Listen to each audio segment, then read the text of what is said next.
کہا جا رہا ہے کہ آپ کی وفاقی حکومت جو ہے اس صوبے کے ساتھ بڑی زیادتی کر رہی ہے.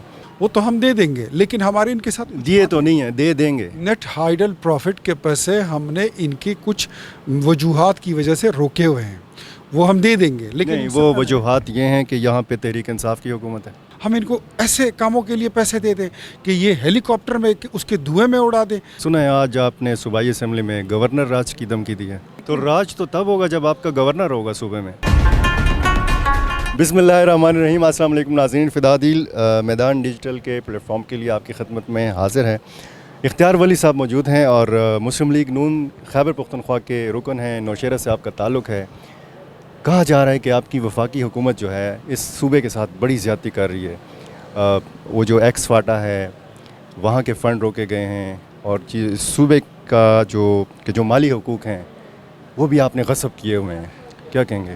یہ تحریک انصاف کی جو جماعت ہے نا، ان کا لیڈر صرف جھوٹا نہیں ہے بلکہ جھوٹوں کا سردار ہے.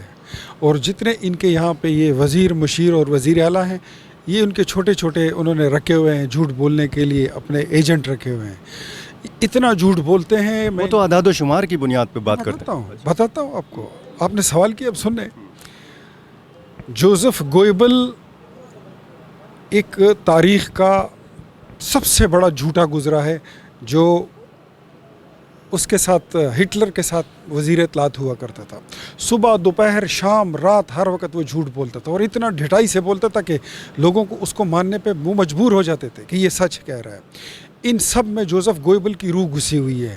ان کو باقاعدہ جب سے حکومت چینج ہوئی ہے ہر مہینے کی 15 تاریخ 30 تاریخ ان کو اسٹریٹ ٹرانسفرز ہو رہی ہیں. یہ جھوٹ بول رہے ہیں. اور NHP کے پیسے ہم ان سے یہ پوچھ رہے ہیں کہ آپ ہمیں بتائیے. فدا عدیل صاحب، میں آپ سے بھی پوچھتا ہوں. انہوں نے 1400 ارب روپے کا بجٹ پیش کیا تھا اور کہتے تھے کہ یہ ایک خوددار بجٹ ہے. آپ کو اس کا وہ ٹائٹل یاد ہوگا. تو 1400 ارب روپے میں 20-25 ارب روپے کی کیا حیثیت ہے نیٹ ہائیڈل پروفٹ کی؟ وہ تو ہم دے دیں گے، لیکن ہمارے ان کے ساتھ دیے تو نہیں ہیں، دے دیں گے. نیٹ ہائیڈل پروفٹ کے پیسے ہم نے ان کی کچھ وجوہات کی وجہ سے روکے ہوئے ہیں، وہ ہم دے دیں گے. لیکن نہیں، وہ وجوہات یہ ہیں کہ یہاں پہ تحریک انصاف کی حکومت ہے. نہیں، وہ وجوہات یہ ہے کہ انہوں نے یہ 5واں سال شروع ہو گیا ہے. انہوں نے تقریباً اپوزیشن کے تمام ممبران کا فنڈ روکے رکھا ہے. یہ جو بات کرتے ہیں اس سے یہ پیچھے ہٹ جاتے ہیں. اس کو ہم نے مشروط کیا ہوا ہے کہ ہم آپ کو پیسے دیتے ہیں لیکن آپ اس کو سوشل میڈیا انفلوئنسرز پہ اڑا دیتے ہیں. 35 ہزار روپے کا ایک بندہ انہوں نے بھرتی کیا ہوا ہے اور 5000 لوگوں کو انہوں نے بھرتی کیا ہے. اربوں روپے یہ اپنی سوشل میڈیا پہ عمران خان کی جھوٹی کیمپین کو چلانے کے لیے. تو کیا فدا عدیل صاحب ہم ان کو ایسے کاموں کے لیے پیسے دے دیں کہ یہ ہیلی کاپٹر میں اس کے دھوئیں میں اڑا دیں؟ کیا یہ اس قوم کے ساتھ زیادتی نہیں ہوگی؟ پاکستان کو آلریڈی یہ کتنے کرائسس میں چھوڑ کے گئے ہیں اور ہم ان کو مزید پیسے دیں کہ یہ وفاق پہ چڑھائی کے لیے. اپوزیشن کے کتنے ارکان ہیں یہاں پر؟ 51. تو پورا صوبہ تو 51. اس میں بھی ظاہر ہے کہ مخصوص نشستوں کے لوگ بھی ہیں، خواتین بھی ہیں، اقلیتوں کے بھی ہیں. تو وہ پورا صوبہ نہیں سفر ہو رہا، آپ نہیں سمجھتے؟ اس سے صوبہ سفر ہوتا ہے؟ میں آپ سے پوچھ رہا ہوں، کیا اس سے صوبہ سفر ہوتا ہے؟ کچھ اندازہ ہے آپ کو؟ میں نے کہا 1400 ارب روپے کا انہوں نے بجٹ پیش کیا ہے، اس میں 20-25 ارب روپے کی کوئی حیثیت ہے؟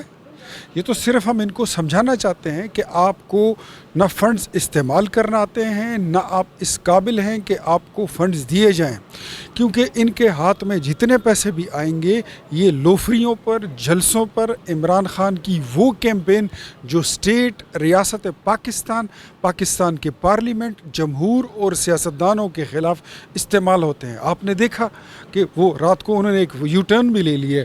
آج تو یہ ان کے منہ سے نکل کے کہتے ہیں امپورٹڈ حکومت. میں نے کہا آپ بتائیں، آپ کا تو لیڈر خود کہہ رہا ہے کہ جو امریکی غلامی اور امپورٹڈ حکومت کی بات تھی وہ میں پیچھے چھوڑ کے آ گیا ہوں، وہ میری غلط فہمی تھی.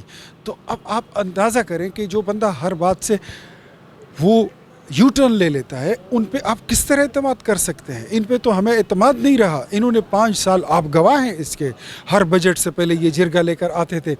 کیا ہمارے حلقوں میں ہم سے لوگ پیسے نہیں مانگتے، فنڈ نہیں مانگتے، ہم سے کام نہیں مانگتے؟ انہوں نے ہمارے پیسے کہاں اڑائے ہیں؟